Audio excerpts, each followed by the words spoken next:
नमस्कार, आदाब। मैं खुर्शीद खान राजू और आप देख रहे हैं न्यूज टाइम नेशन। अब वक्त हो चला है देश प्रदेश की कुछ बड़ी और खास खबरों का।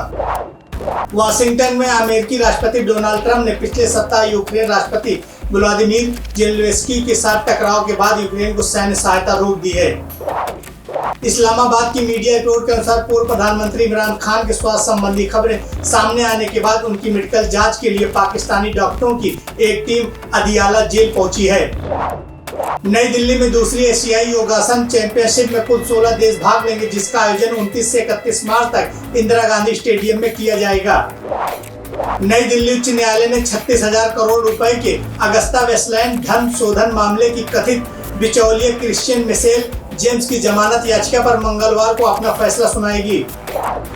दिल्ली उच्च न्यायालय ने पहलवान सुशील कुमार को नियमित जमानत दे दी है, जो 2021 के जूनियर पहलवान सागर धनगढ़ हत्या मामले में तिहाड़ जेल में बंद थे। नई दिल्ली में केंद्रीय मंत्री हरदीप सिंह पुरी ने अयोध्या राम मंदिर और ऐतिहासिक गुरुद्वारे में पूजा अर्चना की और पवित्र शहर को सनातन धर्म और सिख धर्म का मिलन स्थल बताया। नई दिल्ली लोकसभा में कांग्रेस ने गोल्ड लोन में बढ़ोतरी का मुद्दा उठाया और दावा किया कि भारतीय अर्थव्यवस्था मोदी निर्मित संकट में फंस गई है। नई दिल्ली में तृणमूल कांग्रेस ने मंगलवार को डुप्लीकेट मतदाता पहचान पत्र संख्या पर चुनाव आयोग के स्पष्टीकरण को छिपाने के तौर पर खारिज कर दिया और चुनाव आयोग के अपने दिशा निर्देशों का हवाला देते हुए कहा कि 2 पहचान पत्रों पर एक नंबर नहीं हो सकता है।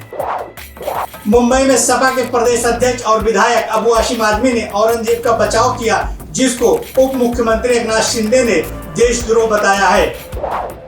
महाराष्ट्र के मंत्री धनंजय मुंडे ने संतोष देशमुख हत्याकांड में करीबी का नाम आने के बाद इस्तीफा दे दिया है। संतोष देशमुख हत्याकांड का मामला मुख्य कारण बताया जा रहा है।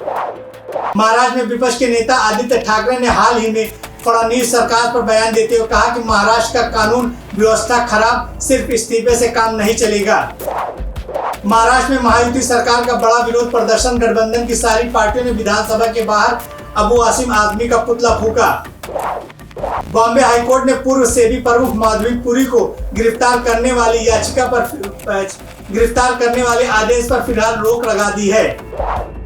मुंबई में महाविकास आघाड़ी एमवीए के सहयोगियों ने अभी तक महाराष्ट्र विधानसभा में विपक्ष के नेता एलओपी के पद पर औपचारिक रूप से दावा नहीं किया है, लेकिन एक प्रमुख घटक दल ने मांग की है कि कैबिनेट स्तर पर पद के सभी तीनों दलों के बीच में 1 by 1 आना चाहिए।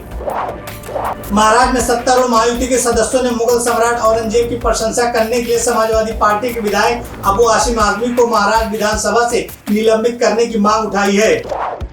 महाराष्ट्र के लातूर में किसान हित और महाराष्ट्र सरकार की नीतियों के खिलाफ कांग्रेस पार्टी ने विरोध प्रदर्शन करते हुए प्रतीकात्मक रूप से छत्रपति शिवाजी महाराज की प्रतिमा को ज्ञापन सौंपा है।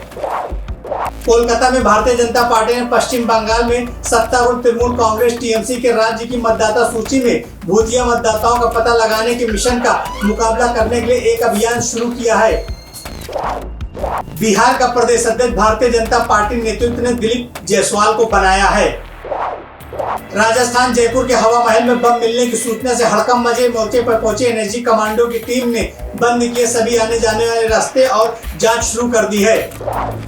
लखनऊ में अंसल ग्रुप मामले का संज्ञान लेते हुए मुख्यमंत्री योगी आदित्यनाथ ने कंपनी के खिलाफ तत्काल एफआईआर दर्ज करने का आदेश दिया और घर खरीदारों को आश्वासन दिया कि उनके हितों की रक्षा की जाएगी। लखनऊ में विधानसभा अध्यक्ष सतीश महाना ने मंगलवार को कुछ विधायकों द्वारा पान मसाला खाकर सदन में थूकने का मुद्दा उठाया और साथ में विधायकों को यह भी निर्देशित किया कि इस तरह का कृत्य विधानसभा परिषद में स्वीकार नहीं किया जाएगा। लखनऊ में बहुजन समाज पार्टी प्रमुख मायावती ने कहा कि केंद्र और राज्य सरकारों को सभी धर्मों के साथ समान व्यवहार करना चाहिए, लेकिन मुसलमानों के साथ बीजेपी सरकार सौतेला व्यवहार कर रही है। अयोध्या धर्मनगरी में साकेत पीजी कॉलेज की छात्रा जिया फातिमा पुत्री वसी अहमद निवासी पुरानी सब्जी मंडी ने जूनियर रिसर्च फेलोशिप जेआरएफ की परीक्षा में 99.82% अंक लाकर अयोध्या और विद्यालय का नाम रोशन किया है।